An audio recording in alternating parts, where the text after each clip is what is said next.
ज्ञानोबराया आल्यानंतर भूतलावर जे काही 20-22 वर्षात त्यांनी काम केले ते दैदिप्यमान काम होतं, अगाध काम होतं महाराज.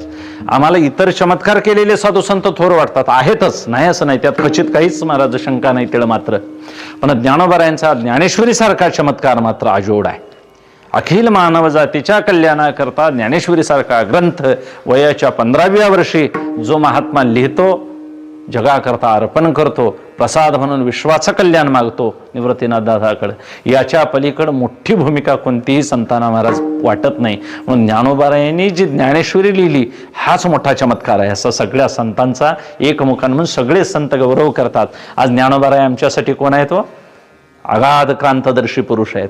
कशाचाही ज्ञानोबरायांनी बिनचूक महाराज तत्वज्ञान, बिनचूक धर्म सांगितला, बिनचूक भक्ती सांगितली, बिनचूक कर्म सांगितलं, काहीही महाराज कसूर ठेवली नाही. ज्ञानोबरायांच्या सारखा महात्मा लाभल्यामुळं नामदेवराया, गोरोबा काका, सावंतामाळी, राका कुंभार वगैरे त्या काळचे मोठे मोठे महाराज हे दिग्गज, हे सेना महाराज एकत्र आलेली मंडळी सगळी योगसिद्ध पुरुष होती.